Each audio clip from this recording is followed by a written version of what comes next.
break from the norm this morning. We want to do a lot more incredible interviews these days, and uh, give you guys some very interesting and incredible people that you may or may not know about. And we want to tell their stories as we move through our biker TV career. We want to start illustrating some of the greatest people I have met and my co-hosts have met and learned about and seen as we've gone riding across this entire country, and the people that we've met. Today, we're going to be interviewing, it was supposed to be two of some of the most prolific riders in the United States of America. And it looks like one of them may be on the road, which is what people who ride do, you know. So the one may be on the road right now, but it is possible that he may come on. But we're going to interview the other one. His name is Reef, and you've heard me talk about him probably lots on this channel. Because this guy has ridden all those things: the iron butt, the hookah hay, the all these just amazing rides all over the United States and Canada and Alaska and all these kinds of places. And he's just known on the biker set as one of the most prolific riders out there. Him and many others that we'll talk about and be meeting. And one of the things that he has been doing for the past several years is he's very famous for calling you up and saying something like, "Hey, man, I'll be passing by your way. How would you like to meet with me for breakfast?" And you say, "Okay, well, so you're in Atlanta." You say, "Okay, well, Reef, I'll meet with you for breakfast. Good. We'll be meeting up in Chicago." He'll be like, "Chicago? Stop playing, man." This is what he does. He'll ride from Texas to Chicago for breakfast, or from Texas to Florida for lunch. These are the kinds of things he does. So for his yearly annual ride, he has a ride with another prolific rider by the name of K Solo. And they ride to someplace every year. I think next year it might be Florida, but this year it was Kansas. They rode to Arkansas. They rode to Arkansas for their meet, and they have so many people that follow these guys. They're as prolific as creators like myself. It was almost like a creator meet. And they had 450 people show up to eat lunch with them. So we're going to meet these folks here after we come back. We're going to at least get to meet Reef. Hopefully K Solo will come on. And we have another guest named Dre. And we're going to be talking about this beautiful ride that they had. So we'll be back, a beautiful meetup they had and ride. So we'll be back in 1 minute and 7 seconds. And I hope you guys enjoy this special interview this morning. All right. The great ride to lunch. And we'll see you in just a minute. Black Dragon Biker News. He's on YouTube. Black Dragon Biker News. Get yourself educated by his books and you'll learn how to move. Black Dragon Biker News. He covers it all. So click on the screen, hit subscribe and get updated Biker News with MC Protocol. A lot of phonies popped up on this YouTube. Biker News craze came about, but the man on this channel is the first to do it and the only one that never sold out. His name was Black Dragon. Started in the Navy and hit the sea, revving Uncle Sam. They traded that uniform for the best from the mighty Black Sabbath. Not the band, I'm talking about the mighty Black Sabbath. MC, where he paid his dues and he earned his stripes. From prospect all the way up to national peace. All the copycat creators and the content stealers and haters. There have been many, but there's only one larger than life. Like Michael with the cowboy hat that knows kung fu and says kick Kenny. Black Dragon Biker News. He's on YouTube. Black Dragon Biker News. Just self-educated by his books and you learn how to move. Black Dragon Biker News. He covers it all. So click on the screen, hit subscribe and get updated Biker News with MC Protocol.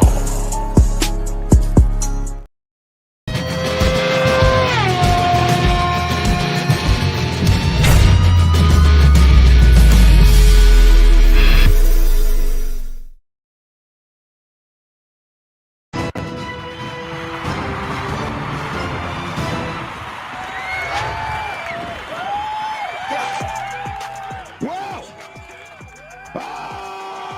Alrighty, then It's your boy Black Dragon. This is Black Dragon Biker News Network. Biker news you can use. Biker news you can trust. Biker news from bikers' points of views. And I would love to introduce my incredible staff running for District 2 candidate for police commissioner, Lavish T. Williams, out there in Detroit. No, he's not in Detroit right now. I don't know where the hell he is. What's up, Lavish? Oh, man, I can't call it. I'm here on this bike. Yeah, you need a system, bro. You need a system. Yeah. No, I got my AirPods in. You need a system, bro. Can you get him a system, please, preacher? Can you get him a system? Can I get him one? Yeah, because he's not, when we hear you just smooth as candy out there. Just but he looks good. You're looking good. You're looking good. He's on his way to a funeral. Be careful out there. Yeah, be careful, Lavish. Yeah, We want I'm here. I'm listening, but I'm going to have it on mute so I get to my destination. All right, bro. It needs to be on mute, bro. You show that man how to get a system, please. Come on, this is ridiculous. And we'd like to introduce our other co-host, as we are the only Motorcycle Club Protocol and Biker News channel with our very own Dr. Logic in the house. What's up, everyone? What's up? Black Dragon, what's up? Lavish on the road on twos. A good look. Yeah, it's a good look, man. Hey, man, we have one of the most incredible riders. I mean, he doesn't outride me or anything, but he's an incredible rider out there. And he's just like a legend. Also a United States Navy chief, senior chief. And, just did logically. You left again. But we want to introduce Reef. Reef is, you know what? This guy is he's got such a background. Former 1%er, you know what I mean? Biker club dude. Now he's just a guy who rides motorcycles, he calls himself. We want to introduce Reef. What's up, Reef? Morning. What's up, Reef? Likes to ride motorcycles. Former senior chief in the United What's up, States. Lavish? Submarine no, not submarine qualified, but hey, we can't give you all that. But he's got his wings, and he's an ESWAS qualified surface warfare warrior right here, man. What's up with you, my bro? Living a dream, man. Living a dream. Oh my goodness, man. We were fighting with Lavish today, or with Logic today, because Logic didn't have any help. He's Air Force all by himself, so it was easy to pick on him.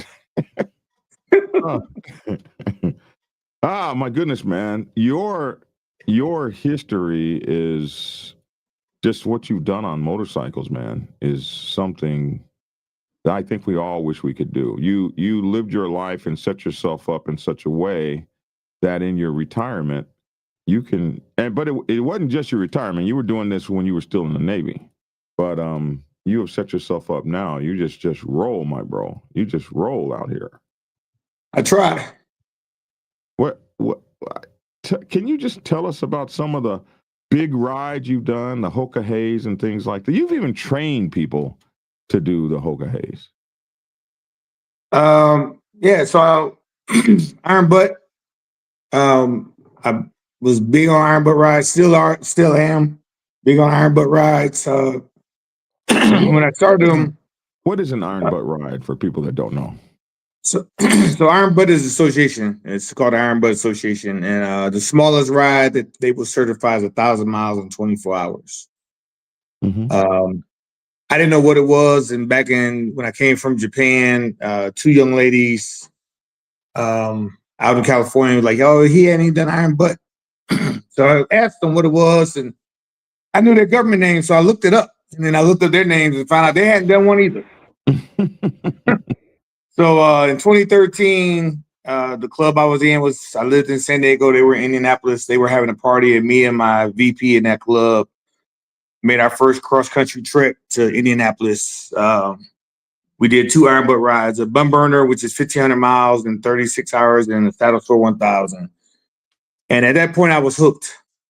Now I have 105 certified rides. I'm at the diamond level, which is only like 19 people in the world have reached the diamond level for IBA. So you're a 1%er of the IBAs. Yeah, sure.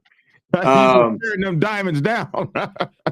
And then they have a bunch of plethora of rides. It's 48 states in 10 days. K Solo and I were the first 2 to do this ride called the Ride Around the 48 in San Diego, where you had to ride around the outskirts of America to all the points, and you had to do 1,000 miles in every corner. They came out that ride in 21, and we did 12,200 miles in 10 days to be the first 2 to do that ride.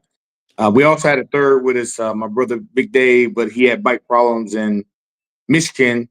So the Hoka family came out, got his bike fixed, and then escorted him the rest of the way. So he still finished that ride in under 20 days, which is how many days they were allotted. I done the SCMA myself and K Solo separately. We both did the same year. We done the SCMA, the Southern California Motorcycle Association Grand Slam. And that's when you do every ride that they have, which at the time it was 7 rides that they have. And we did that last year. We were, again, it's a short list. There's only 13 people that have done one since it started a long time ago. We done the Iron Butt Rally. I've done it twice, 23 and 25. Solo done it in 23. We the first couple of black folk to do the Hoka, which Solo won the Hoka. He was the champ one year. Wow. He won it? He won it. And then yeah, all the big organizations, we're on a lot of short lists with the big organizations. We ride a little bit. So can you for just a moment, for folks that don't know, can you explain the arduous nature of the Hoka run? Yeah, so the Hoka is you can't finish no faster than 10 days. You can't get any speeding tickets. You have to sleep outside with your motorcycle. You can't use any electronic navigation. They use these for the lack of better words, I'm gonna say turn by turn directions, but they're not like you go to MapQuest or Google and print out the directions. They are designed to be complicated. So it's a ride that takes at least 10 days to finish? You cannot finish if you happen to come across or get to the finish line before 10 days, you're camping out until the finish line opens. Wow. But the way it's set up, it's 95% of it is all secondary roads, and then the other 5% or so that's not secondary roads are connector roads. So it's really not designed for you to finish in 10 days or less. We got some guy here that says, much respect, did one leg back from Sturgis this year, Alatoona to New Jersey, 1,250 miles in 18 hours. It put me in bed for 3 days. Much respect. Wow. Yeah, so it's different. Even the IBR, like this year's IBR, I did 9,889 miles in the 11 days, but all of that was back roads. Like it's not. Everybody don't understand. Like, yeah, I can do an iron butt ride. That's great. But when you have to go, so the IBR Iron Butt Rally is a 11-day, 11,000 mile rally, and it's a big scavenger hunt. And then there's times you have to sleep. There's times you have to eat. So you're not just riding nonstop and then get to sleep. That's not how it works. So anybody can do it for a day. A lot of people can do it for 2 days, but talk to me on day 8, 9, 10, 11. And then if it was easy, everybody would do it. So you're sleeping outside, you might see bears or something, or the Iron Butt Rally, you can sleep wherever you want. You can Iron Butt hotel it, or you can sleep in hotels or whatever the case may be. The Hoka is outside. You're sleeping outside with your motorcycle. So, and you're up in places like, do you go to Canada on the Hoka? Hoka just went to Alaska. They started off with the hurricane. They went to the hurricane twice. When they were going to Key West, they went through the hurricane. And when they came out of Key West, they caught the hurricane again. Wow. And even with that, that last Hoka was the first Hoka that nobody has died in a long time. So that was a blessing and a testament to the quality of riders that ride the Hoka. So they normally have one or two or some people that die every year on that thing. Yeah, they were averaging a little more than 1.5 deaths per Hoka. Oh my God! I don't want my It's great not ride to it's be not a death ride. it's not like when people say, and I've heard it myself, when people say, "Oh, I can do the Hoka, I can do the Hoka," until they really buckle down and hear from people like Reef and K Solo or anybody else that's done the Hoka and really realize what that ride will take, then they'll humble themselves. Prayfully, they'll humble themselves. It's you know. again, it's one thing. Like you can go out all you want and say, "Oh, I'm going to take me a tent and I'm going to camp out and I'm going to practice." It's not the same. I want to thank Papa Penguin for gifting 5 memberships, man. We appreciate that. So what happens when someone gifts a membership? It automatically is given to somebody. So somebody that's watching today will get a gift membership. Thank you very much for that, keeping us moving. Appreciate that, Papa Penguin. I want to go back to something he said because he skirted by it real quickly. The SCMA rides, when he said he does, they have the Grand Slam, you do all the rides. He said there's 4 rides. Although within those 4 rides are not just it's not 4 rides. It's not just 4 rides or 5 rides. It's because you have one. You have to do all the rows. I'll let you explain it because you're the one explaining it to me. To do the SCMA Grand Slam, Grand Slam, you have to do the 4 corners, either the regular 4 corners or Truex. You have to do the 15 best roads of America. You have to do the Great Lake Cabot Trail. You have to do the 3 Flag Classic, which takes you from Canada to Mexico, and it's either 2,000 miles or 2,500 miles. You have to do the Route 66 east and west side. Each side is 1,139 miles. And then you have to do the California Adventure Series, which consists of California's 15 best roads, the National Park Tour California, and all the California missions. So you have to do all that within the calendar year. So when I did it, because of where I stay and how I did it, I got caught in a blizzard on Route 40, headed out there. And then for the year, just for the SCMA riding that year, I did 44,000 miles to complete the Grand Slam. And 18,000 of those miles was 2 with Joyce on the back. Yeah. So your wife. My wife, yes. So we have a question regarding the 10K ride in 10 days. When do you have time, or how do you get an oil change after 5,000 miles of riding? So me personally, I'm on Indian, and once I get a service done before, unless I need new tires, I won't. If it's just a 10,000 mile ride, I won't go back for service until I'm done. Unless something dictates I need to go in for service. The Hoka normally has Indian, of course, because you're on an Indian. I noticed how he said that. I mean, hold on. Let me finish. The Hoka normally is set up where at the checkpoints they're Harley dealers, so the Harley guys can get all the maintenance they want, and they will. The dealers are normally pretty good. If there's something wrong with my bike, they will get it right, just so I can keep going and get back on the road. So they do a bang up job, and then they also because it's only American bikes in the Hoka, they will sell you where the closest Indian dealer is. But the problem with that is you typically don't know where you're going because you don't know the route until you get the route. So you can't really schedule maintenance in advance or whatever the case may be. These are badass rides, my man. Yeah. Like when he was talking about, and they cost. Talk about how much they. I'm sorry to cut you off, preacher. How much does it cost to ride the Hoka? I believe the current registration for the Hoka for the ride itself is up to maybe $1,000. And then that's not so you sleep outside, so you think it's cheap. It was really not, because again, you're on secondary roads, so you're eating out of gas stations normally.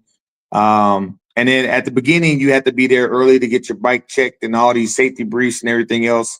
So you're normally in a hotel for 4 or 5 days before the Hoka start, and then at the finish, depending on where the finish is, You're normally in somebody's hotel, but a lot of people still opt to camp out or sleep next to their bike at the finish. So depending on where it is, and then the IBR is close to $2,500 for entry fee, and then they normally stay at Marriott's and hotels of that nature for the checkpoints.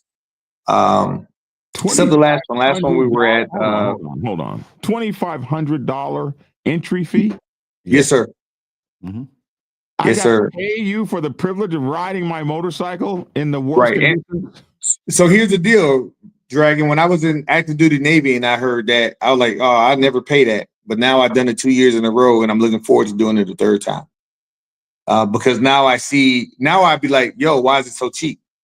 After doing it and see what all that they go through and what all how well organized they are and how much work goes into them, I'm like, that ain't enough. It's not enough. But before I done one, I was the same way as you were. 25, what 20? That ain't a tank of gas. It's not. Now, mind you, the first one I did was in Pennsylvania. I'm 1,500 miles from my house to the hotel, the host hotel in Pennsylvania. So I had to do a bum burner go 1,500 miles, 24 hours to get there, or take more than 1 day to get there. And then you ride. You're already tired when you get there. No, you might be tired. I wasn't. You might be tired, but no, I wasn't tired. A lot of people are tired because that's what we do. I wouldn't have been tired at all.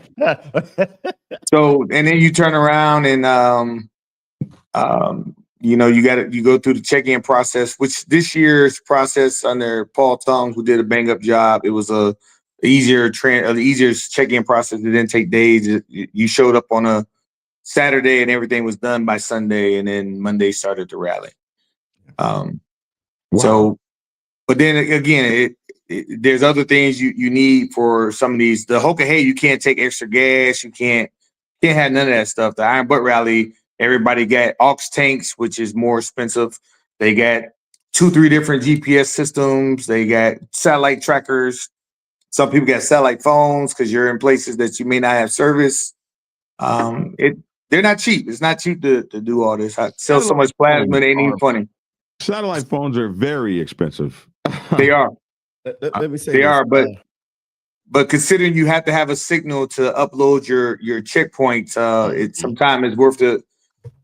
You know, it's crazy. You spend all this money to go do a ride, and then you don't finish because your pictures didn't load up, or you didn't have data. So right. Well, I was showing the picture of Moto got all that. He said, "Logic, let's do a." Who is Country down to Pound? Is that someone else? Yes, sir. He's he was one of my road captains for this year's Ride to Eat, which is what we came on to talk about. In just a minute. Okay. Yeah. I see you in the background, Country. You'll be on in just a minute. Okay, keep going, guys. You sure? Yeah, and then like the Grand Slam for the year I did the Grand Slam for the SCMA, I believe all the rides together was, I don't know, $1,410 just to register for the rides. And then of course the fee of going out riding 44,000 miles and staying in hotels. I didn't only do the Grand Slam that year. I did some other things. But I was in hotels for, I want to say 240 something days that year. Away from home in hotels or resorts for 240 some days. So of course there's costs with that. So 240 days at a minimum of $150 a night. Right. For most people. So there's ways I use to offset that, but it still costs. Yeah. It still costs. Yeah, it does. So, you got to be a retired senior chief of the United States Navy to do some shit like that, bro. It ain't just because I'm retired, man. If it wasn't for my wife being savvy with a lot of things, I wouldn't. Yeah, I wouldn't. Well, see, and when I heard people when I started riding and started doing these long distance rides, people told me, Logic, get a card for all the hotels and start building up your points, because points help. Now I'm not, a lot of things like that. I got gas cards. Those points help. Reef just sent me that one app that helped me with gas and everything when we get out on ride. You do what you have to do to do these rides, because they're not cheap. Even though I was showing the documentation, I got two IBA ride sitting right here. I haven't even sent the paperwork in yet, you know. So, but you know, Oh, I didn't know you was a rider like that, my bro. I didn't know. I I didn't learned from know. this guy right here on the screen, man. I mean, you know, And and to be other honest with people you, and other people. I used to think that I was a big time rider until I met folks like y'all. So for me, most of my riding was club riding.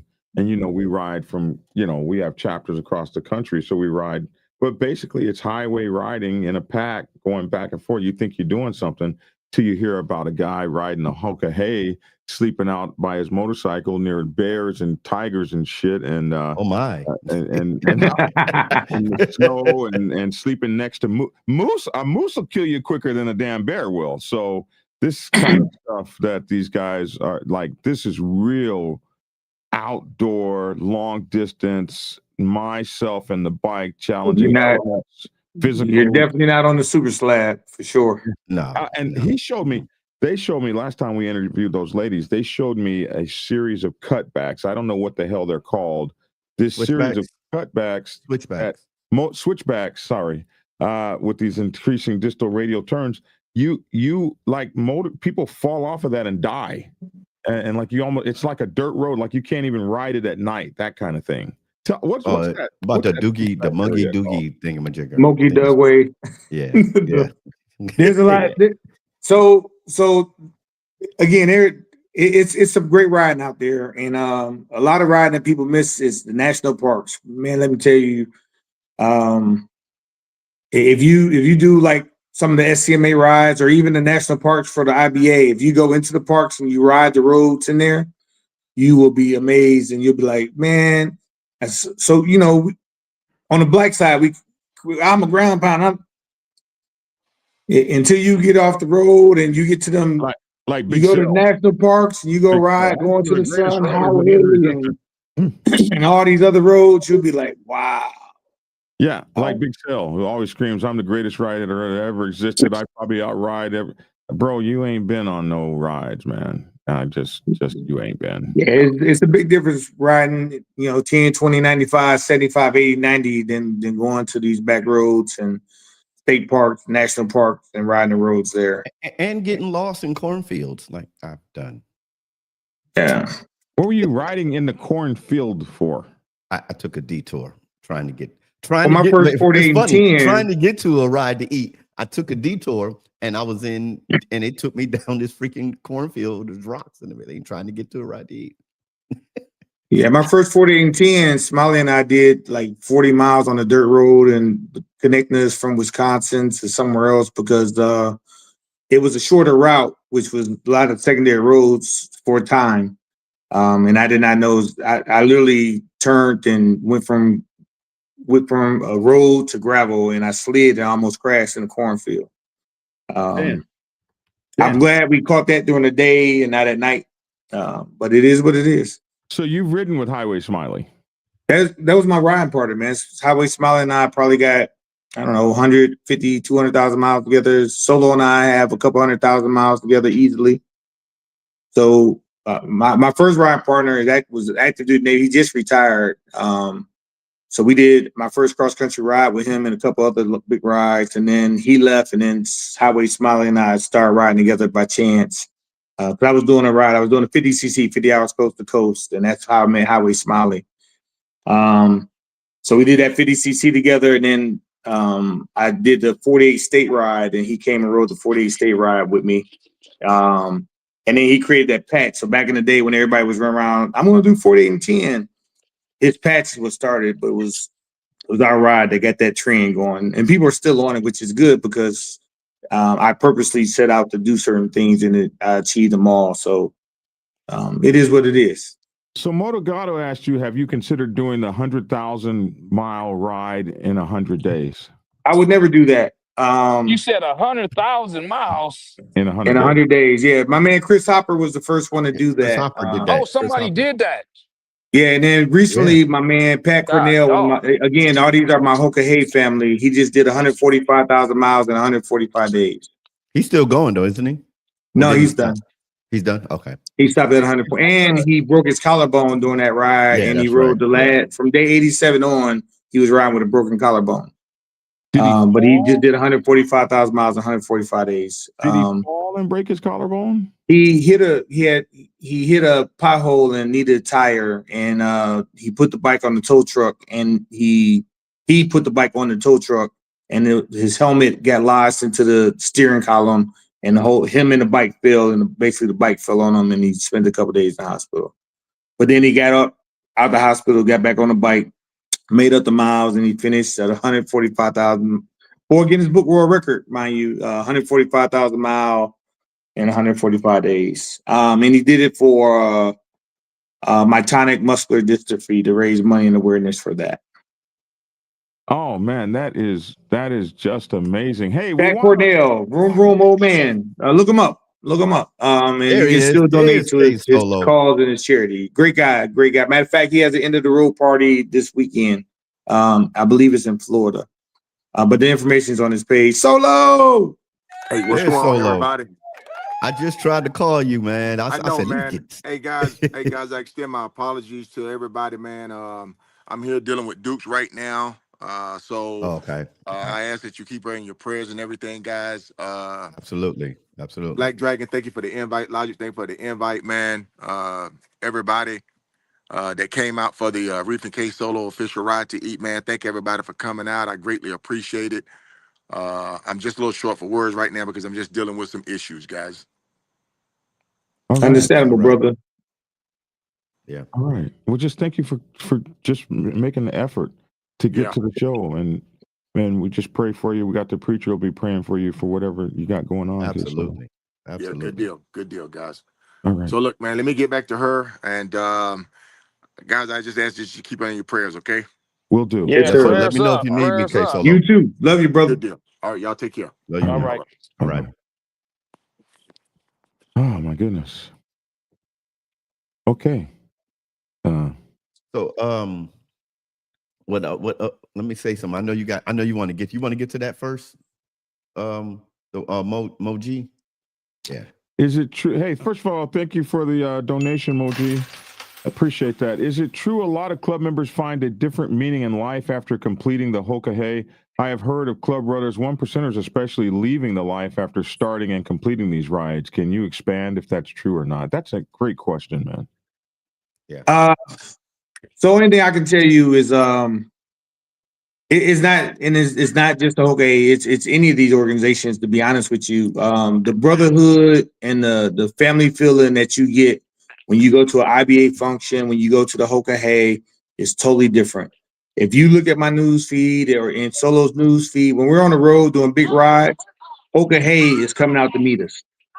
Iron Butt people in our Iron Butt family, they're coming out on the road to meet you. It's not, hey, come by my house. They're gonna track you because they know what they're doing, and they're gonna meet you on the road. They're gonna buy you a tank of gas. They're gonna fill up get you a hotel. They're gonna fill your belly, and they're gonna ride a couple miles with you, and then they're gonna break off. You don't ask them to, you don't want them to necessarily, but they're gonna do that because that's what they do. So people join clubs because I want to be part of a family. Well, you don't have to be part of a family to be in these clubs. I mean, to be in these organizations, you come and do it, and the love is there. It don't. Right. When you start looking at pictures of my ride, the Reef and K Solo's ride to Eat, we have every color there, every nationality. It didn't matter what the political climate was. We had, I think it was 12 people from Canada. Most Canadians won't touch America right now, but these brothers and sisters came down to our ride because of the love that is shown. So you join a club because you want that love and that feeling, but in reality, most of the time you don't get it. And then you step into the Hoka Hey arena, you step into the IBR arena, or you start going to things like the Three Flag Classic, and now somebody see you on the road and they're calling you, hey, you're by me, or hey, let me send you some money for gas. Hey, and then you sit back, you're like, damn, my club brothers didn't do this. Yeah. No, My club brothers didn't do this. So why do I need to be in a club? I'm getting love from people that's not in my. Hey man, you coming through my state? I want to meet you and I'm gonna ride with you. Is that okay? And then here they are. Like, and again, you're not asking them to. It's the love they have for you, the love that they have for motorcycles, which is what club life is supposed to be about. So why the hell do I need your club if I'm getting this and I'm not in the club? Have you ever been in a club? Yeah. He's been in a couple. What? He ended up, Yes, I was in 2 clubs. He ended up Okay. as a 1%er in a badass 1% club. Oh, okay, okay. I'm just, I just asked. You don't Yeah, know for sure. You ask just to make sure, and Yeah. yeah, he's been there. I, There, I done that. I say this, and I know a lot of people on the stream, and everybody knows K Solo and Reef and even Black Dragon, people that I looked at when I started riding. But like what Reef just said, capitalize off that. I felt mad love when I started riding cross country. I mean, when I people will contact, like Reef said, people will contact you if you're online and you just post, "Hey man, I'm out here riding." People will contact you. I remember doing a ride to South Carolina, and I stopped in Atlanta and didn't let people know. Come to find out, the people out there was looking for me because they're used to you. Okay, we know this guy out here riding. All of a sudden, he just stopped posting Hey, and everything, Black and they would Dragons. look for you. Black Yeah. Dragon, let me ask you a question. Do you think people was really looking for logic? Why? Why? Why? I just knew that would be something that you would reply to. we trying. We trying Well, he to. trying to say people wasn't looking for me. No, I'm just Don't worry that about it. sounds like something fitting for Black Dragon to respond Do to, and not he let him didn't. So bait I you. just threw it out there for him. Oh Don't yeah, let him bro. bait you this morning, preacher. Oh, I ain't worried about that because I know what happened. I don't have to lie. I don't have to lie. But I was just capitalizing on what Reef said, that when you start riding True. with just riding, and a lot of people that likes to ride and they follow you, and they, like Reef can be somewhere in freaking Idaho, and then if you following him, and all of a sudden you see him stop for any period of time, you got to reach out. And people Wow. will start and ride out there. Hey man, you good? You good? You good? You good? People do that when you go out and ride. I don't know. I don't know the club because I've never been in a club, but I know this on long distance riding and the extended riding family. When you ride, I have people that's No, in I clubs. agree. I agree. You Because know. even when you get any person that has made a name and not even a big name for themselves, but just out here riding, if Yeah. they post that they're going to be like let's just say coming through the Dallas area, you'll get guys like Logic and other people, they'll meet them at an exit and they'll Mhm. ride so far. We've done it in Michigan. You get some guys that's coming in from Ohio.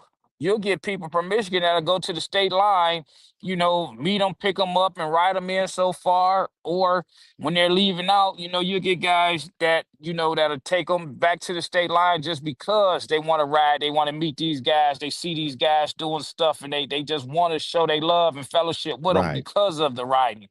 Right. Club, no Right. club, Right. different clubs, different organizations. It's just at that point, it's just the riding. Yeah. Yeah, I got a couple miles in. You remember that time we met up with Logic and we rode? We did about 100 miles before we broke off. That's something that they remember, and they could talk about down the road until they run into one another again. I mentioned this. I had said this many times. People have heard me say this before. Posted it. We always have, our fans, our favorite actor, our favorite singer, and everything. Lord, I can't wait to meet her. I can't wait to meet him. When you get into this community of riders, that's to me, it switches. It switches like, man, I can't wait to meet so and so. I know she did this. I can't wait to meet so and so. I know he did this. And then when you get to meet them, they just as friendly and just down to earth as anybody else is, except for they just do a lot of miles. They just ride the bike, and you glean from that. So We had a question. I'm gonna let Reef answer this. What does Hoka Hey actually mean? So Reef just put a link in the chat so you can look it up because this Oh, ride okay. this conversation is about the ride to eat. And although we're talking about the Right. other things, Right. you can look that up. So the link is there. I also just put the SCMAs on there, and I will also put the IBA on there. And then you got Sarge's IT in the end, which is another great movement to get people to ride. You start from the 10 in the end, Jacksonville to Santa Monica, and you got a whole string of people that will come out and meet you on the road, open up their house to you. That networking thing is there. Again, it's not about you doing a club, it's you doing these rides. They're all great organizations, and they're the brotherhood and sisterhood is true in all them organizations. You will feel the love at any of those events. Whether you come to the Ride to Eat, the Reef and K Solo Ride to Eat, the Taco Run that's in April in Medicine Park, Oklahoma. You go to IBA event in March in Jacksonville. You go to Iron Elite's event in February in Jacksonville. You go to any of the SMA functions, the award dinner, which is in March somewhere on the West Coast. You will find nothing but love and people that ride their motorcycles. All right, so let's move the conversation to the Ride to Eat. Tell us about this Ride to Eat, and we've got a guest in the background. How did it start, and what is it? Hold on a second. Just let you know, Black Dragon. It's an echo coming in. Yeah. Oh, the echo. Yeah, you went going bad. The echo comes when we bring the screen on. Let me do this. All right, let me try it now. Is it echoing now? Talk. Say something. Can you hear me now? There you go. That's better. Okay. So there's a loop here in the sound. We have to figure that out later. Go ahead. So the Reef and K Solo's Ride to Eat, this was our 10th year, but our 9th ride because of COVID. So back in the day, I lived in San Diego, Solo lived in North Carolina, and we would get together and eat and then go home often. So there was an organization called Have Iron Will Travel that we were part of, and we used to pass out this patch to people, and the patch was for the love of riding. If you had the love of riding, Hold on, not to cut you off. That patch that's not a. I've seen that patch. So that patch was a patch for something. That wasn't a patch that people just liked to say and was buying. No, they weren't buying it. You got it. So Bingo Brown, that was his saying. He's in the club out of Kentucky, and as he started getting sick and things, we took his saying and put it on the patch, and people will remember him and the love for riding. And then that patch has changed how you earn that patch because they're still out there. It's a whole Facebook group called Have Iron Will Travel. You can go and join. But anyway, I had presented the patch to a couple riders from NorCal. They came down to have breakfast with me in San Diego, and then we were up in the Bay. And Secret, the cross country rider, said, "Reef, I saw a couple people with the patch on." And I said, "Did you introduce yourself? Because I'm that kind of guy." And she's like, "No." She's like, "But it'd be nice if we had something where everybody that had the patch could come to." So Solo and I were getting ready to meet at Driftwood in Driftwood, Texas, to go to Salt Lake Barbecue. Anyway, there's already something planned. So I called him up. I said, "Yo, bro, what do you think about we open it up to other people?"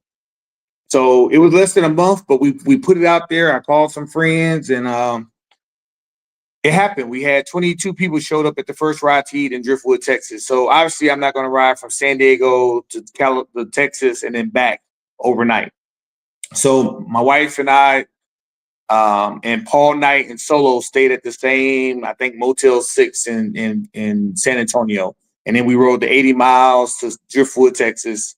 22 people showed up. We had my club, which was Feud back in the day, the Huru, Black Pearls, Tone and his boys from his club from Philly.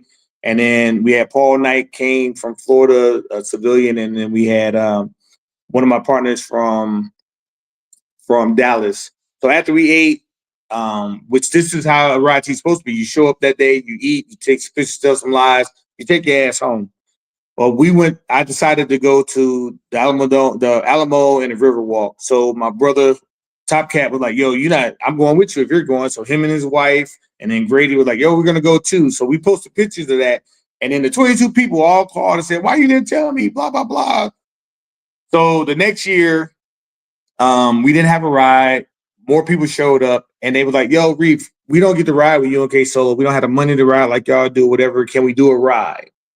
Can we all stay at the same place?" Because the second year we did not all stay at the same place. We stayed wherever you could fit in. So then I got in the hotel business. So now I book. It was one room. Now this year I'm booking 3 hotels for our host hotels because we got that many people. And then Friday there's a ride that's either historic or scenic or both, if possible. Friday night 2021. We started cooking. We were at a extended stay hotel, and that went over real well. So now Friday night and Saturday, we got people that that go, if we don't have a vehicle because everybody rode, then we'll rent a car and we'll go to Sam's or BJ's and we'll spend a couple $1,000s on food. And then we go back to the hotel and everybody just volunteers. People volunteered to start cooking.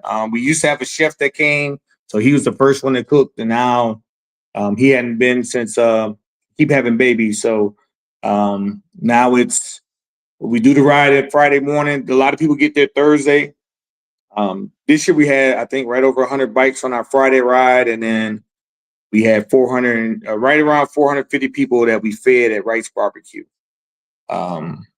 So it's just grown. It's no BS kind. You don't smell weed smoke all throughout the parking lot. There's no music. There's no burnouts. You can't wear your colors. We want to know you. We want to know about you, not Bone Thug Killer. So if you can't go 3 days without wearing your colors, it ain't the event for you. If you don't like hugging, if you don't like people taking pictures of you, this ain't the event for you. Period. If you got to be loud and boisterous, and you definitely ain't the best rider in the crowd, so it ain't a place to come and brag about your miles or any of that. Just come, listen, talk, meet new people, and have a good time.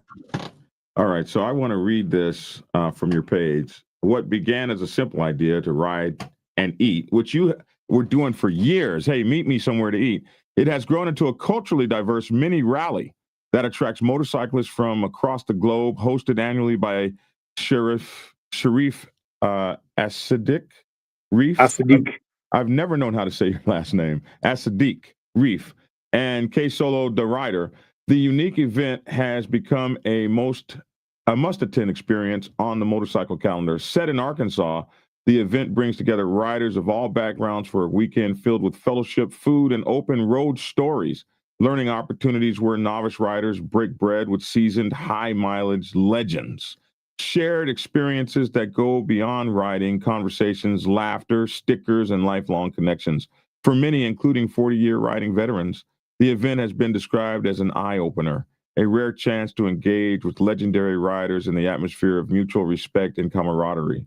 More than just a meetup, Reef and K Solo's Ride to Eat is a heartfelt celebration of motorcycling culture, unity, and mentorship. It's a place where memories are made, new friendships are forged, and the spirit of the ride is truly honored. Highly recommended for anyone passionate about motorcycles, people, and shared journeys. That is hardcore, man. So one thing, it's not based in Arkansas. Every year we move to a different location. We started in Driftwood, Texas. That was the first one. We came back to Driftwood 1 year. We've been to Don's Seafood and Hammond twice, and people still ask, can we go back to Don's? And we just did this one at Wright's Barbecue, and they were over the top, supportive and nice. And we will be back to Wright's Barbecue. It's just going to be a few years before we make it back. So let's talk about. We're going to introduce one of our guests, brother by the name of Dre. Highway Dre. What's up, man? Hey, what's going on? Man, thanks for being on the show. What's up, man? What's going on? Hey, what's going on, brother? So we're going to go through this together. So now we got you on here. We're going to be talking about the ride specifically. So I got some pictures here that were sent to me by just a small amount. I don't even know what the hell. But this was sent to me by Reef. Okay, so Reef, what is the Florida thing for? Florida is where we're going in 2026. So we normally announce the day that we actually do the ride when we get to the restaurant. After we do our group picture, we normally tell everybody where we're going in next year.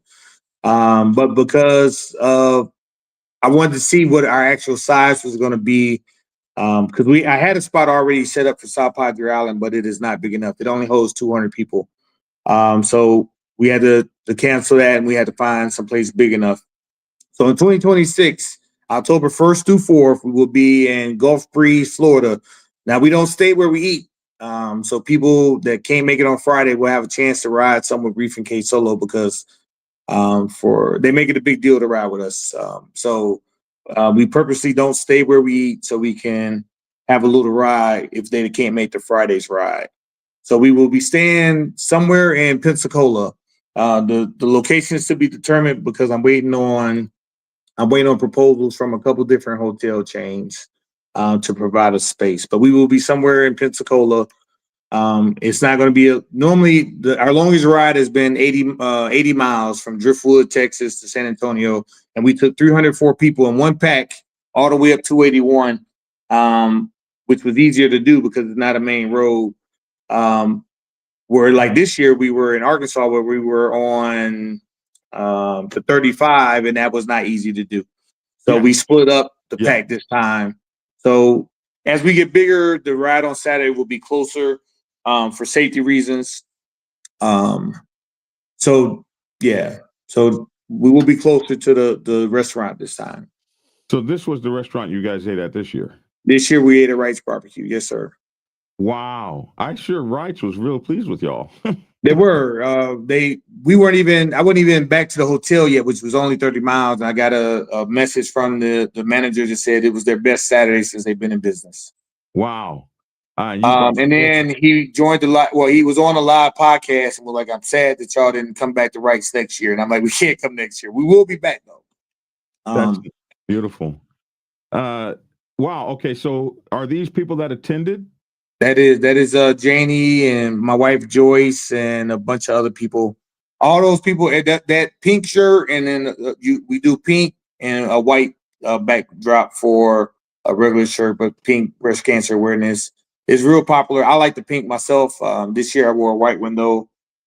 I've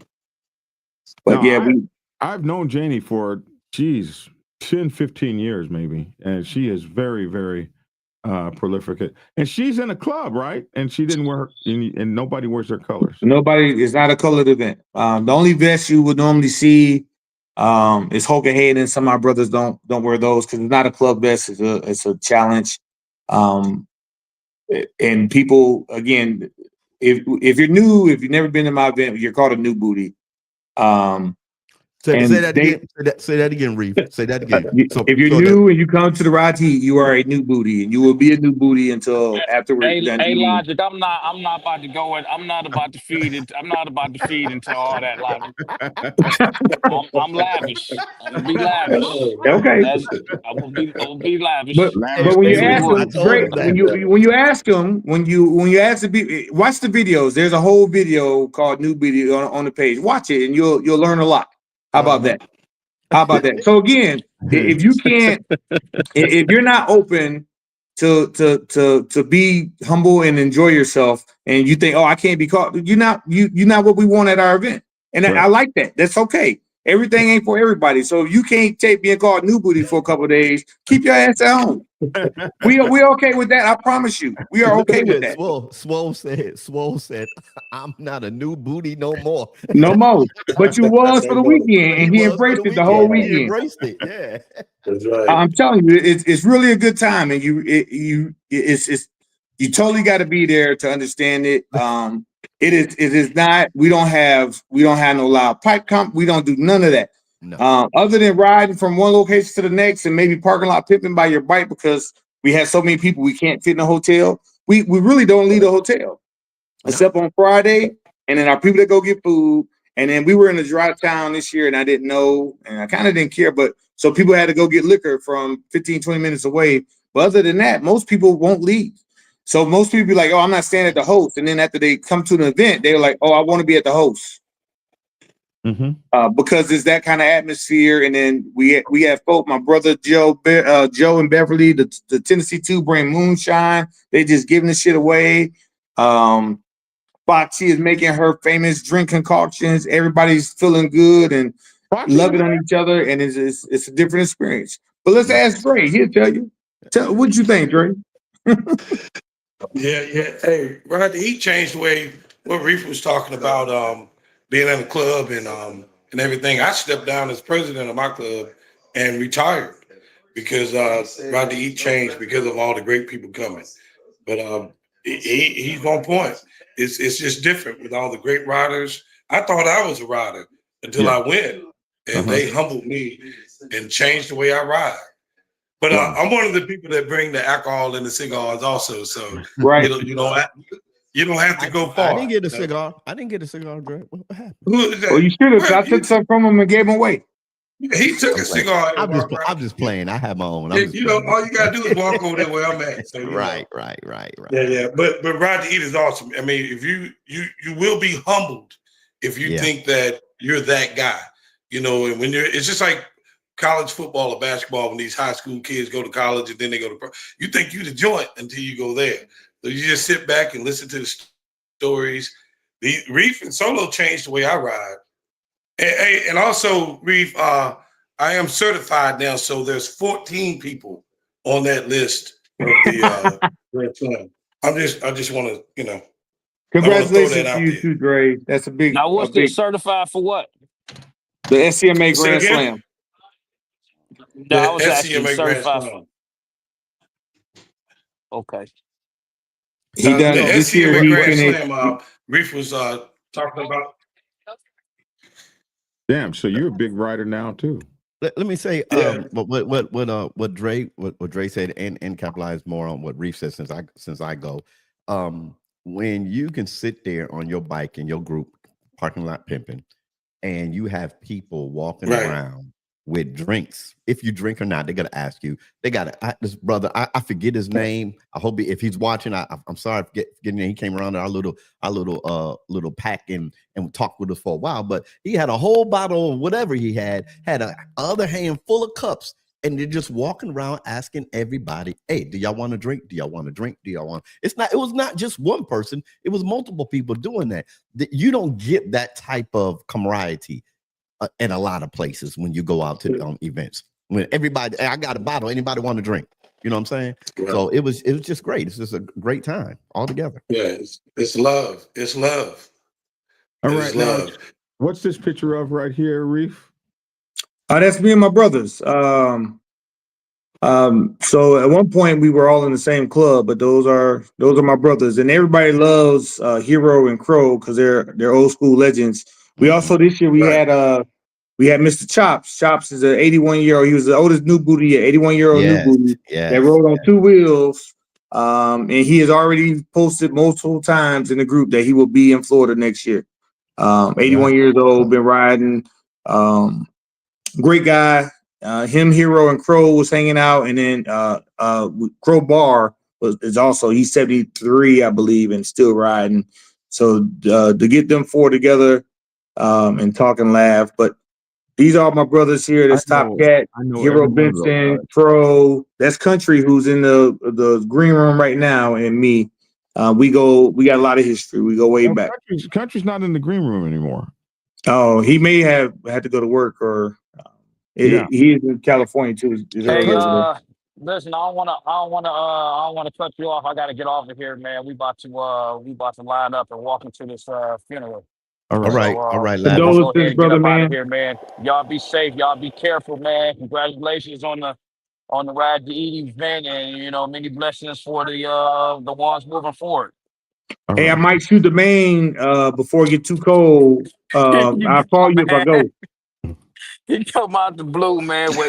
Say, hey, I might come to Detroit and we can ride around. Yeah, I might go to Maine. So I got to pass Detroit to get to Maine. So if I go, I'll let you. You will be the first one I call. Oh, I know he will be. All right. And he'll be the first to say, "Hell no, I ain't going." What's going on? All right, I gotta go now. All right, take care. All right, brother. All right. I know every one of those guys, man. Holy Me moly. too. Those are legends, bro. That's crazy. Okay, this is you and the wife? That is. And you're on the Indian here. That is. That's all I own. I own 3 of them, but yeah. Now, I remember when we were riding together out in San Diego, you and I, you were on a Victory. And yes, sir. Didn't it have 200,000 miles or something like that on it? It was close. Yeah, it was close. 300,000 miles on that bike, didn't you? No, it was right under 200,000 miles when I got in an accident in dusty ass Mississippi. My 21 Challenger is in the shop right now. It has 178,000 miles on it. That one is 3 months old. It has 31,000 miles on it. And my Roadmaster is 16 with about 170,000 miles on it. Boy. Okay. This is K Solo, I love that is not K Solo. That is country and retro. I'm sorry. And retro. Yeah. Okay. And who is this? What's going on here?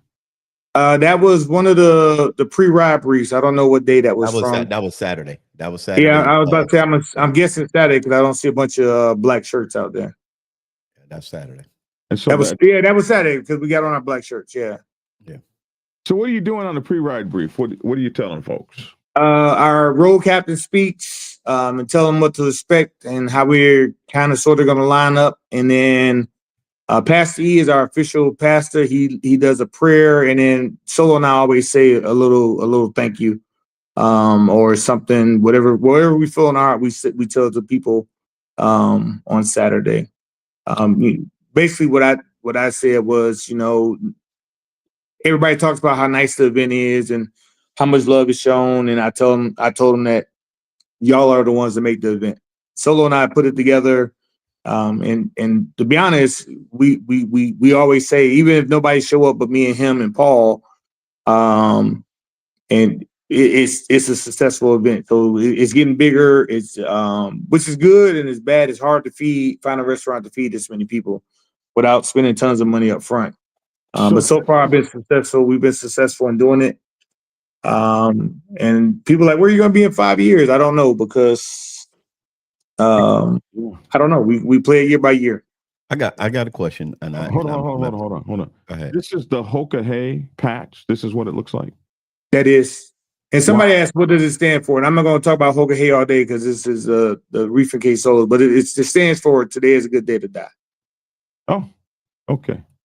Let me ask my question. This is about RTE, and I know I preempt this for our conversation yesterday.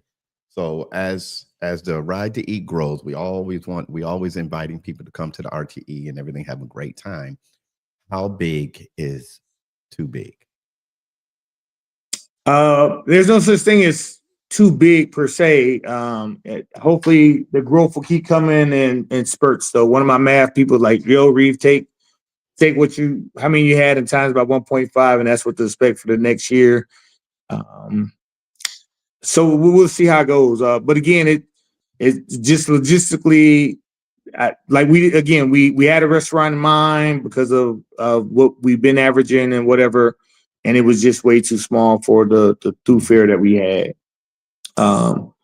So I found a place that's big enough to hold even at my anticipated max growth. The restaurant we're going to, Craft, will hold all of us, and people can sit on the beach and eat, which is cool as long as the weather permits. So, so you expect we will 75 people next year. Yeah, my guess is it's going to be somewhere right under 600, but that number is the number that my math people told me to expect, and I believe her because she's super smart, way smarter than I am. But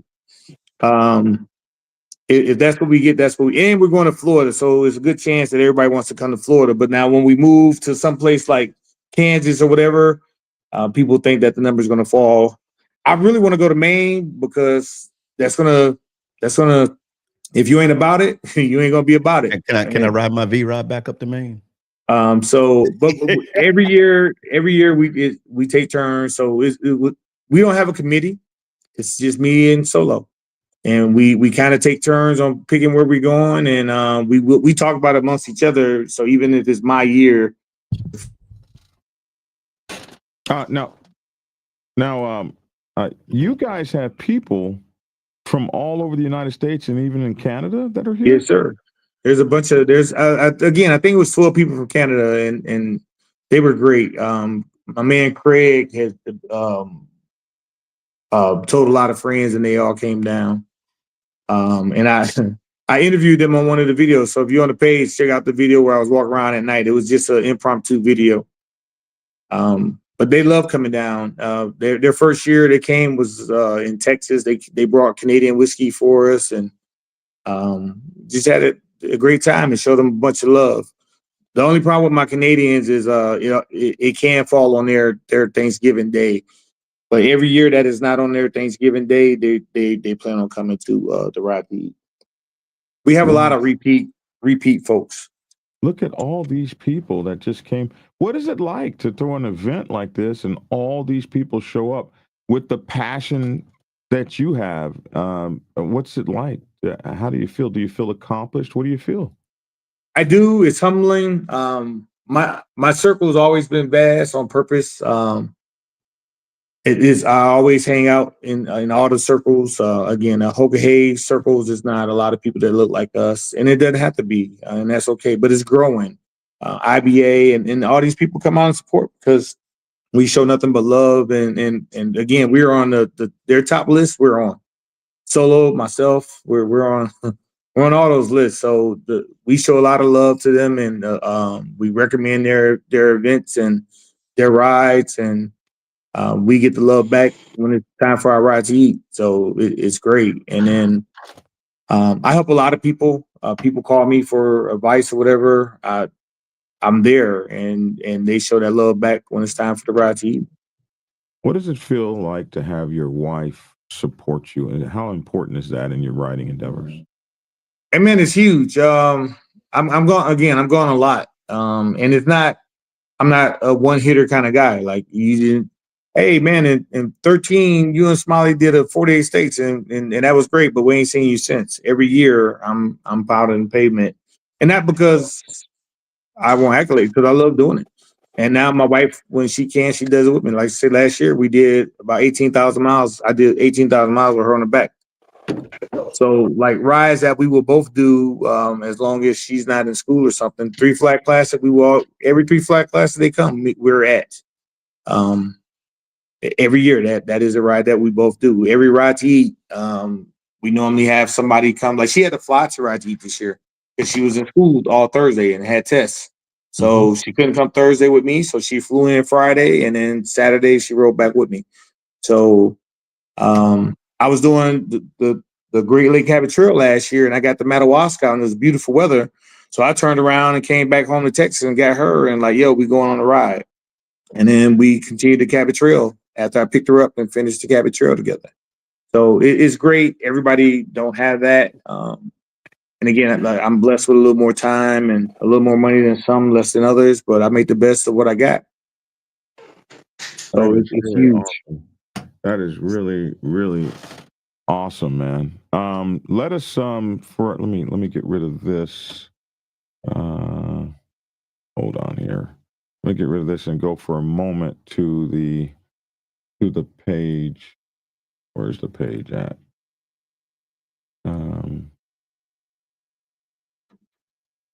If you come to a ride to eat, man, you might not even see my wife much on Thursday or on Friday nights and Saturday nights because her and Janie and Paul and his brother named John Levins, they're our main cook crew, and that's what they're doing is they're cooking. And Janie says she comes just to serve the people. She's pleased just to serve the people.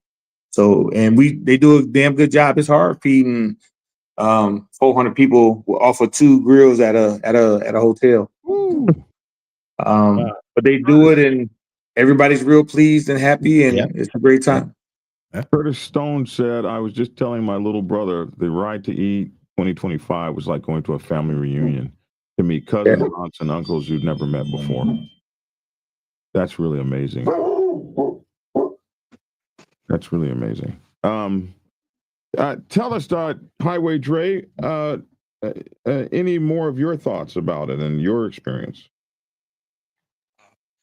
For me, the first one I went to, I was blown away. So, like I said, it changed everything that I started to do as far as riding.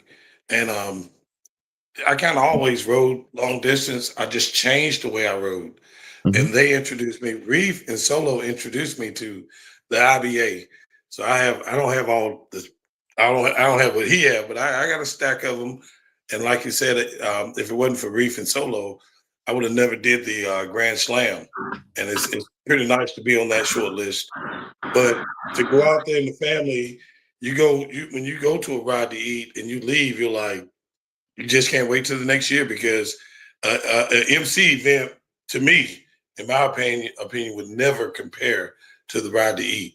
Wow. Because of the closeness. Everybody's just so close and the love. I mean, And when you talk all walks of life, and Logic can tell you with Godson, and because they're ministers and everything, I still give them the business too.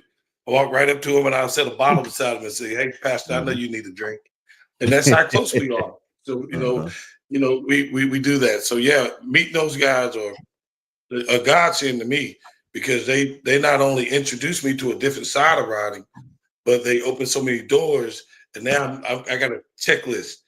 Like Reef was saying about going to the national parks. If it wasn't for these guys introduced me to that style of riding, I would have never started exploring all this stuff.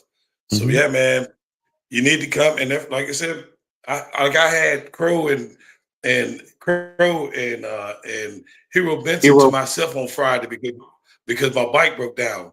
I had them to myself all day Friday, and it was, man, it's just awesome. It's awesome. You won't regret coming, man. You won't regret coming to Ride to Eat. You know what I would So- say? The Ride to Eat is where two things. When you come to the Ride to Eat, can't wait to get to the next one. So within that year, you want these two will help you, and other people will help you get out there, do more rides. So when you come back to the Ride to Eat, you have more to talk about. And the Ride to Eat is where pride meets humility. That's right. And they simplify it for you too. Because I know Rick told me when I started looking at these challenges, he said, "How do you eat an elephant?" And he said, "One bite at a time." Yes, sir. One bite at a time. And he said, also with Reef, we talked to Reef yesterday. So with Ride to Eat, me and a couple of guys got a challenge. We trying to see who's going to bring the most family that we got home to meet our new family. You know, I'm like, man, I'm trying to bring 20 people. You know, and that's how big it is, man. That's how great it is. So I want all my friends to be a part of it.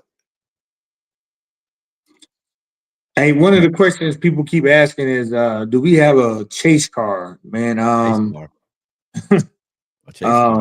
So if you bring a group of people and y'all decide to have a chase vehicle, that's on y'all. Reef don't use chase vehicles. And the Ride to Eat doesn't have a chase vehicle. We're not riding far enough. And that ain't Reef's thing. So this ain't that kind of party. I don't know what to tell you or why y'all would think we would have a chase vehicle, but no, we don't. Okay. This is really, really amazing, man. Just really amazing. Low key said, y'all messing it up with all this publicity. Too many new booties would be there next time. He's around there calling people. He's around there calling people peasants. Peasants. Oh, Low key is crazy. No, that wasn't. That was you, fool.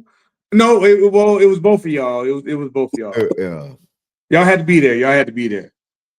You got to be there, man.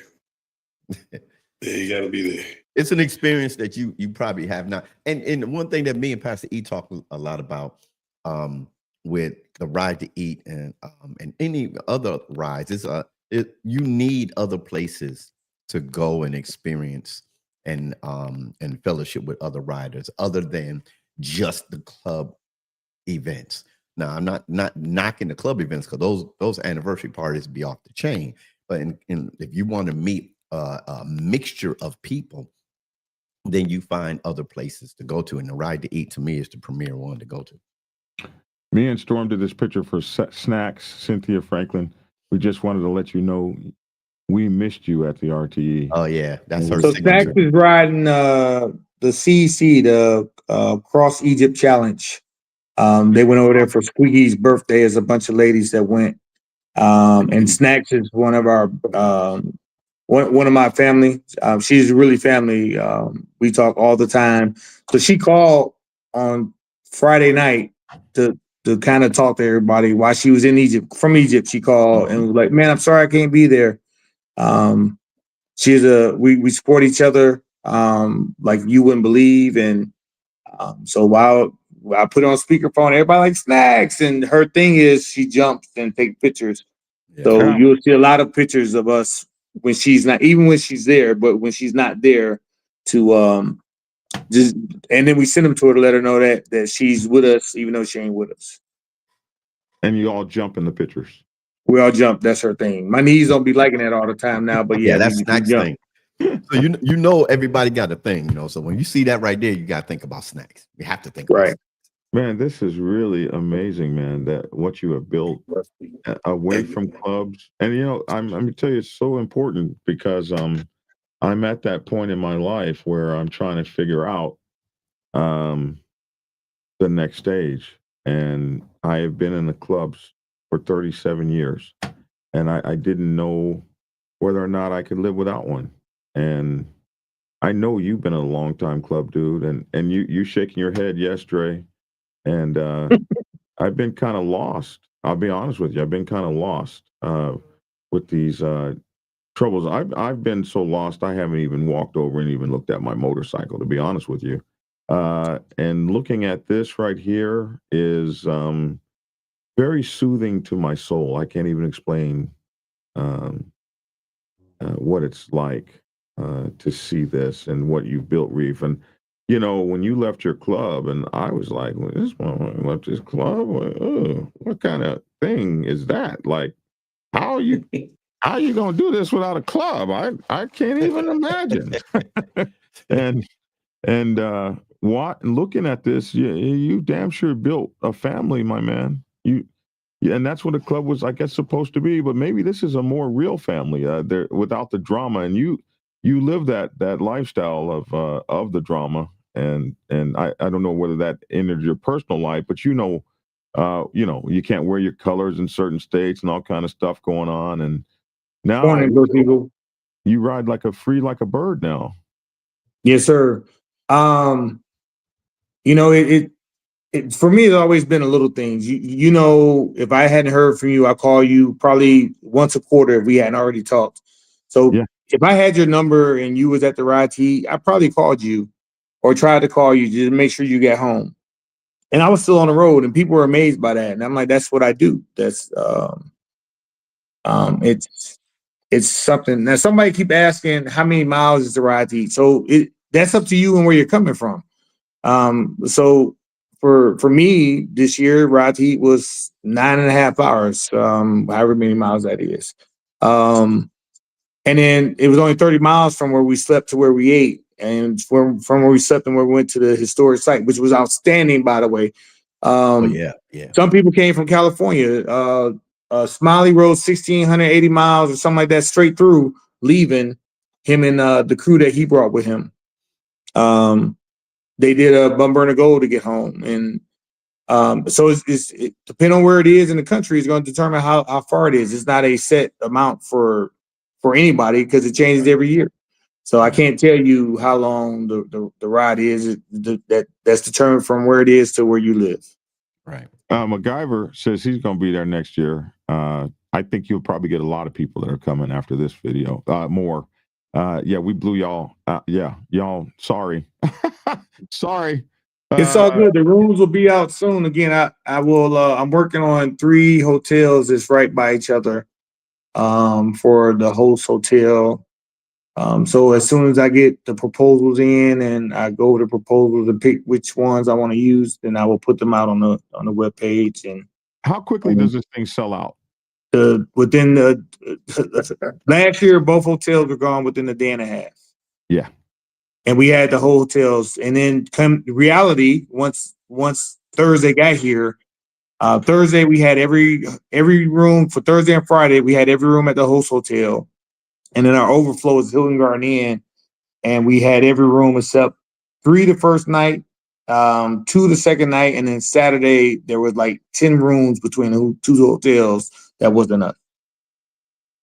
Hey, Moji asked, whenever you all ride, do you ever get any pushback from the dominants of the areas you ride through? Don't even see them. Mm-hmm. This is not a hotel. So it's not a club event. We don't wear colors. The only pushback we get is that they want us to come back next year. This year, Harley, 3 people traded in their bikes and got Harley, and then there was like 18 Harleys that had problems that all went to the shop. Ain't that right, Dre? Now, when I said that, you said it on on Solo show. I'm standing on Solo Black show. Dragon show. They was like, get him off of here. Get him off of here. They should have screamed him out. But I say that to say that even though we never went to Harley, everybody was going into Harley because that's what Harley riders do, right? And they were like, yo, why are you here? They're like, we're here for the Reef and K Solos RDE. And they're like, what the hell is that? And all day, all weekend long, they were bombarded with our people. And they were like, yo, y'all should come back. Mm-hmm. And I said, if you were in good business, you would have found out where the hell we were. And somebody from your organization would have came in where we were and asked us to come back. So we had a guy trade in a beautiful, beautiful, beautiful gold wing for a brand new Indian. The shops were getting a lot of love from. We poured a lot of money into the Conway and Little Rock, Arkansas communities. Wow. Yes, sir. Now, somebody, Biker News Canada says, "What is the Cabo Trail?" The Cabot Trail. So yes, that is the same Cabot Trail. That is part of a bigger ride called the Great Lake Cabot Trail, where I believe there's 12 things you have to go see from the Great Lakes all the way to the Cabot Trail. So that is one and the same. Look up the SCMA. I put the link in the thing, and you can pull up the Great Lake Cabot Trail, and it'll tell you all about it. But that is your Cabot Trail in Canada. It's beautiful. Dave Bowley said, I met Reef and Solo on the Three Flags Classic. They are both people that your life will have been enhanced because of meeting them. That's my man. My life has been enhanced by you, but I have known you for a while. What's these Black Dragon? Show them the coins they made. What coin? What coin? Hey, BD, show them the coins they made for this event. You guys have coins y'all made for the event? No, sir. I was gonna say, what? Yeah, that was new to me. I'm like, yeah. Show me a coin that I didn't get. I remember the day San Diego was super cracking. It seems like everyone has moved away. Yeah, all of us were in San Diego at one time. Yeah, Reef made me do it.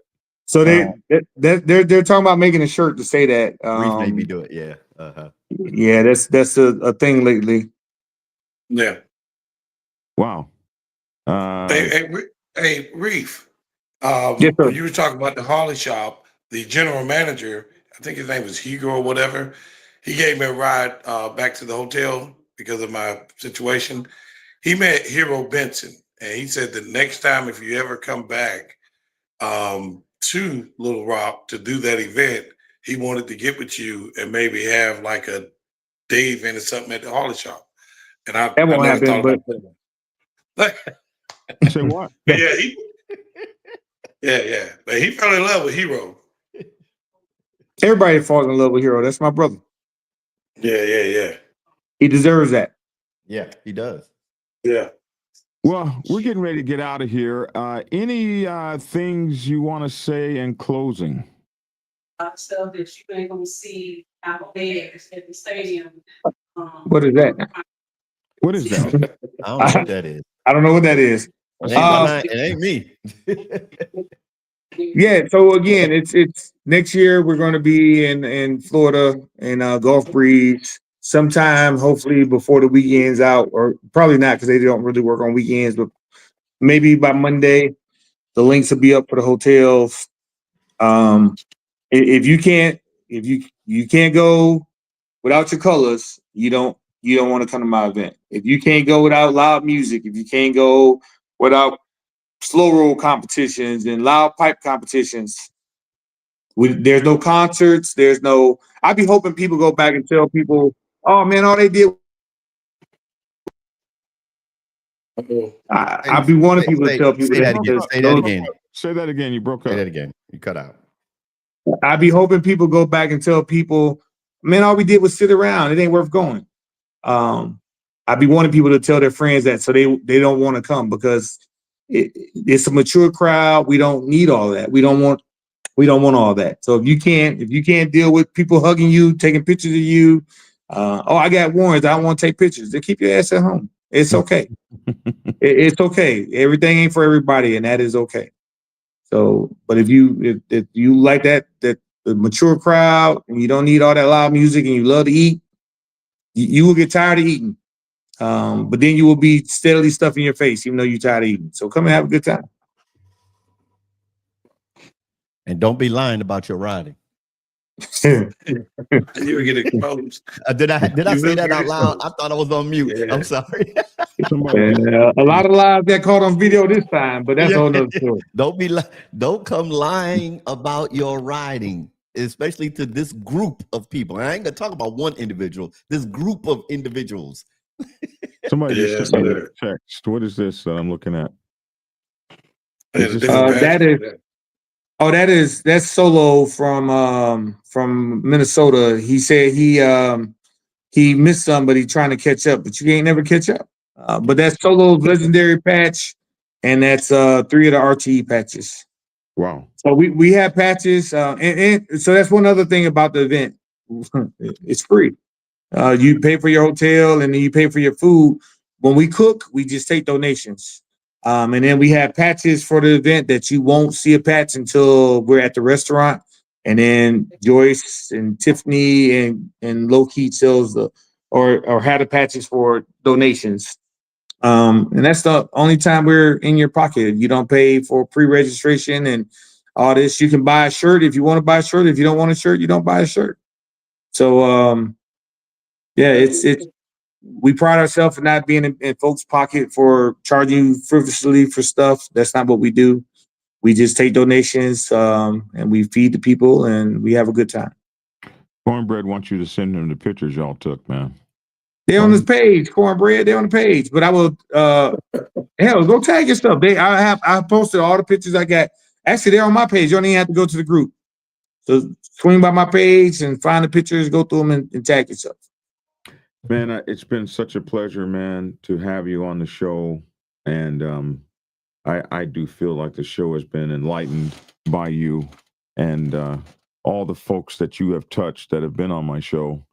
And I want you to know, brother, I'm proud of you for, first of all, for your service in the military and for making it to such a high level in the military and being an example in that respect. And I'm proud of you for being a married man and showing a good example in that respect. And for this things that you did, I was proud of you in your motorcycle career. I followed it very closely, and to watch you climb up the ranks, and then now seeing what you're doing, you just keep doing one thing bigger and better than the other. And I'm just proud to know you and be in your circle. Appreciate you. And Highway Dre, man, thank you so much for being on the show. And I can't wait to get to know you as well, brother. I will be there next year. And I feel bad that I didn't make it this year, but I will be there next year. So, all right, new booty. Well, you can't get that. You can't get that tag until you get there. You ain't a new booty yet until you get there. He's a new booty prospect. He's a prospective new booty. There you go. Oh my goodness. Look, hey, I was we were sitting with the bros from New York, and Reef came around. No, Solo came around. One of you two came around, and they was calling them new booties and everything. Said, yo, you only got a couple hours to go. And then they started telling me that's the fastest patching you ever gonna get.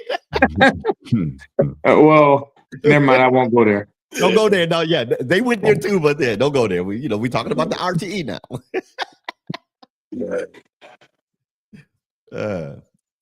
But it's fun. All right, man. We're getting ready to get the heck out of here. Reef, thank you, man. Talk to you soon. Thank you. Appreciate the opportunity. Nothing but love, like always, brother man. Blessings on you, Reef, and everybody let's keep K Solo and his mother in our prayers as well. Yeah. Oh my goodness, yes. All right, brothers, and thank you so much, Highway Dre. Catch you later. All right, thank you. Dre. All right, Dre. All right. Okay, hey man. This is Friday, and how long have we been on this thing? 1 hour, 28 minutes and 29 minutes. Yeah. Ooh, bro, and we have to. First of all, you guys know we got a party here tonight in Atlanta at the Black Dragon's Lair. This will be the, This will be the Highway Kings Motorcycle Club will have their party, their annual, not Highway Kings, the Black Kings Motorcycle Club will have their party here, their annual at the Black Dragon's Lair tonight from 7 p.m. until, And tomorrow night from 7 p.m. tonight is a meet and greet. Tomorrow night is the party here at the Black Dragon's Lair at 3393 Lawrenceville Highway in Tucker, Georgia. So make sure to come there tonight. Let me see. We're going to go through this quickly, the stuff that's happening tonight. If there's something happening tonight. Let's see. Hooch Riders is next weekend in Jackson, Mississippi. We'll cover that Monday.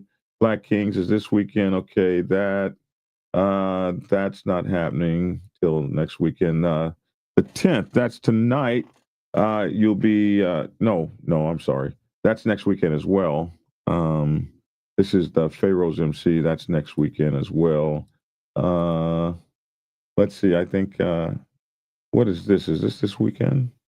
Yes, this is this weekend. Meet and greet Friday, 10 8 p.m. to 12 a.m. This is over there with the Himmadals, and that's going to be in 812 Lounge, 5514 East 33rd Avenue in Denver. So that's the Himmadals MC.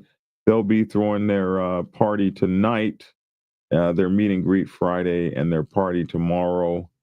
And you need to get in touch with Mushu, 720-365-6823, 812 Lounge, 5514 East 33rd Avenue, Denver, Colorado. Let's see what else is going on tonight. Just so we don't. Okay, that's it. That's it. So we don't have anything else on the calendar. You guys need to send me some more calendar stuff. Now there is. Well, I sent you. Did you read the thing about the I gave you the picture. No. About the Twisted Sister, the one we went over yesterday. Where did you get? It's Remember not. Hold on. Didn't. Yeah, okay. I didn't put it in the right drive. Hold on. Twisted Sister. Yesterday? Yeah, we went over it yesterday or the day before, and I read everything. You read it. Okay, well, I don't have. Yeah, but I sent you the picture, and you said there's no information, and I read the information. Yeah, I didn't. Yeah, well, you got to send me that again because you didn't send me that information like that. Okay, I'll send it to you. Yeah, you want to do it now? I mean, if you want to do it, read the thing. See if I can find it. Yeah, I gotta find it. Well, you be having it like I did something wrong. You did, but you had the picture. You had the picture. I sent you the picture, so you could have put the picture up at least. Okay, here you want me to send. This is a PDF, but I'll open it up. Yeah, you can.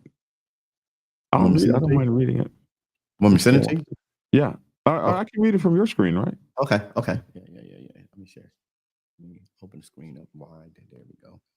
Share screen. Share screen. Share window. Right there. Share. There you go. It's okay. Here we go. Scroll in on that for me. So we have the Twisted in Texas 2, Friday, October 24th. Oh yeah, this big old thing. So lunch with the Boogie. Yeah, this is huge though. So Friday, October 24th, there'll be lunch with Boogie Biker and Rusty Bolts, 11 a.m. Junction 36 at Gates in Gatesville. Then the meet and ride with Kelly B Gliding, 11 a.m. Bucky's Temple, ride to Burn, Texas. Meet and greet Javelina Harley Davidson in Bourne, Texas, from 4 to 5 p.m. We will provide ride maps for 3 Twisted Sisters, the world's famous Luckenbach, Texas, Albert Hall, Bandera, and more. The group ride to Leakey from Javelina Harley Davidson with the Boogie Biker and Rusty Bolts for those staying in and around Leakey. Now, group rides to Kerrville from Javelina Harley Davidson with Kelly B Gliding for those staying in and around Kerrville. Dinner at the Bent Rim Grill for those staying in and around Leakey. And dinner with Kelly B Gliding for those staying in and around Kerrville. Everyone is responsible for their own meals. This is big. And then Saturday, October 25th, for those staying in Kerrville, they'll meet Kelly B at Walmart at 8 a.m. Kickstands up at 9 a.m. Ride your ride on the 3 Twisted Sisters Saturday morning. Wow, that sounds like fun. Meet for lunch at the Bent, and it's ride your own ride, so be careful. and ride how you can ride. And then meet for lunch at the Bent Rim Grill from 11 a.m. to 1 p.m. We will give away some prizes and have merch for sale. We will provide ride maps for the Three Twisted Sisters, the world famous Luckenbach, Texas, Albert Hall, Bandera, and more.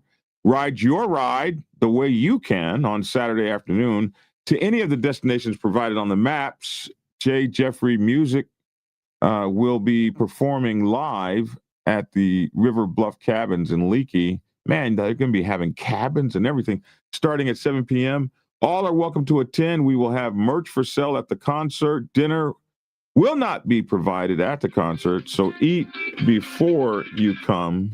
Eat before you come, and or eat after you leave. And then Sunday there will be a brunch, October 26th. The brunch at the Bent Rim from 10 a.m. Food and fellowship and farewell to all. You have something for me?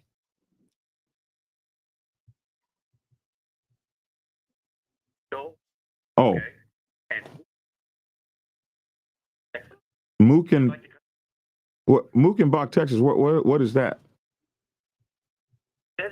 Oh, and okay, so I'm supposed to say instead of Hemedals, it's Heimdall. Heimdalls.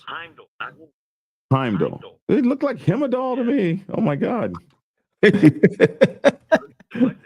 I'm looking dyslexic, he says. So I'm gonna send this to you. I'm gonna send this to you. And Lukenbach, how did I not get Lukenbach? Okay, so this is Heimdall's. Well, I'm adding an I in there. Geez, it's Heimdall, not Hemedal. Heimdall's. Thank you, producer. I'm sure they will get in the yeah, because I've been calling it Hemedal's for a month now. Okay, so that's Heimdall's up there in Denver, Colorado. Thank you for keeping me right, man. Hey, man, my people keep me right. I can't mess up with these great people. So Black Dragon, I sent you both of those. I sent you the two PDFs. One got all that writing in it. The other one has the actual flyer and maps. You don't have to show the maps, but you can. But I sent all the information to you. I just forwarded it to you in email. Good. So when we do it next week, we will be. When is it happening? Did we say when it was happening? Yeah, October 24th, the weekend, October 24th, 25th, and 26th. Wow. Okay. And there's one more thing I want. Somebody got shot. Somebody got shot. Oh, and I want to let you know that the lady that got shot in front of that PetSmart, that happened to be my brother, pastor, friend of mine. That happened to be his first cousin. I was talking to him last night, and that was his cousin that got shot. And I'm like, it's terrible. Somebody got shot in the Road Soldiers or Road Soldiers Motorcycle Club, and they're taking. Oh my goodness, where is that link at? Oh my goodness, is this it?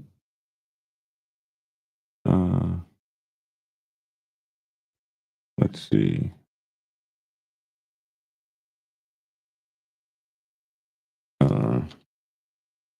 Somebody got shot and they're doing a donation for him, and that came across this morning. Where did it come across at? Because so what happened was one of the brothers was he's a security guard, and he got shot in front of. Oh, where is it? Is this it? No, come on, man. But they're doing a donation for a GoFundMe for him, and I need to find out where that came across. Oh, and also, did you see Chris Leach's black eye? We got him a black eye yesterday. No, not we. You. Not we. We got him a black not for eye. your ears, Logic. we got him a black eye yesterday. Here's another one for. Well, we. Hey, bro, we're in this together. Well, this part of we told you, don't stop. We are in this together. Okay, I got that. Let's see. I cannot. see where that came in this morning, and I'm so sorry because I get so many places where these things come in from. Well, we've been on an hour and over an hour and a half, well, hour and 39 minutes. Yeah. Yeah, we have. I Okay. missed 5 phone calls. And Okay, this is it right here. Well, why is that not here? Okay, what number is this?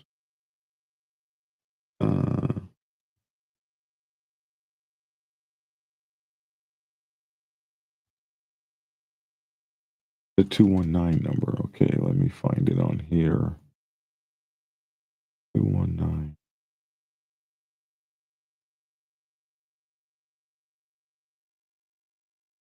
It didn't show up on here. Okay.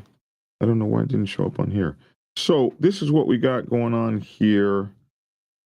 One of the bros, Big Rel of the Street Soldiers Motorcycle Club, the Street Soldiers OMC Mother Chapter, was shot the other day while working as a security guard. 2 ladies got into a fight at a bar he was working, and one got a gun, and he got shot in the chest, and once in the back, or maybe just once, and maybe just got shot in the chest. He's somewhat responsive, but it's a long road to recovery. So here's the GoFundMe for him. Let me bring that up, and we will also do that next week. But I didn't want to miss that. When they reach out like this, I want to make sure that we get them. So this is his GoFundMe. What is it? HTTPS GoFund.me -4074 BEA10 BEA10.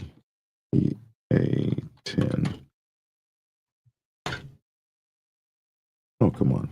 What did I do right? Go fund.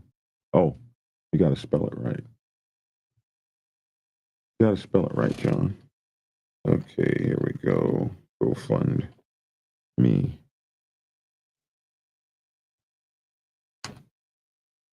All right, here we go. Let me share this with you all. Add to the stage. Support for EMT Terrell Cooper's recovery. I want to put this GoFundMe in the here in the description for you guys. Wow, that ain't right. That is way too long. Let me put the short one up. Whoa. Okay. What is going on here? It's taking too long. This is the GoFundMe, and I'll put the short one in. https://GoFund.me, then 407407 BEA10. There. Okay, that's his GoFundMe. And as it here, it says here, hello, everyone. My name is Everett Cooper Alfred. I'm reaching out on behalf of my brother, Terrell Cooper, who urgently needs your support. On Sunday, October 5th, while courageously stepping in to break up a fight, Terrell was shot in the chest. He is currently hospitalized, sedated, intubated. Oh, my gosh. And in critical recovery. We are grateful for signs of improvement. He faces a long and uncertain road ahead. We are humbly asking for donations to help cover essential expenses, maintaining his home, supporting his children, and managing household needs during this difficult time. A little bit about Terrell. He has dedicated his life to serving others, working in both law enforcement and emergency medical services. He currently serves as an EMT in Gary, Indiana. Beyond his career, Terrell is passionate about motorcycles and martial arts. As a respected sensei, he has mentored and inspired many through his teachings and discipline. He is known for his strong work ethic and generous spirit. Terrell's life will be different for a while, and the timeline for his recovery is unknown. My goal is simply to support him in every way I can. I hope you'll join me. Please consider making a donation. Any amount helps. Thank you for your compassion and support. This young man is definitely going through it. A well-decorated martial artist, it seems. young man after my own heart, as I spent my entire lifetime in the martial arts. So that guy is in our motorcycle club family, so make sure to remember him. Chris says, I don't blame you, Black Dragon. It was all logic. It was, yeah, it was No, all you read that. Yeah, your dyslexia is just kicking in, boy. Oh, I thought that's what I read. I don't blame you, Logic. It was all Black Dragon. I gotta go, man. Yeah, I do too. All right. Man, love y'all. That's it. That's your out. Wow. All right. Take care. All right, y'all. Y'all be good out there. It's the weekend. Ride hard, ride safe. Always, always ride on faith and keep it logical. And support Black Dragon. You guys, thanks for tuning in. Thanks for watching our show. See you again Monday. Take care, everyone. Be safe. And always, always keep it logical. Peace. Prepare yourself to take the helm as president of your mighty motorcycle club by delving into the pages of Black Dragon's newest book, The President's Bible, Chronicle 1, Principles of Motorcycle Club Leadership. There you will learn to advance your skills in applying the 14 scientific principles of leadership similar to those taught to officers in the United States Naval Service. Available in hardcover, paperback, and ebook. Get yours today on Amazon, Kindle, or order it at your local bookstore. Order your autographed copy from blackdragonsgear.com. Be the best motorcycle club president you can be. Get the book.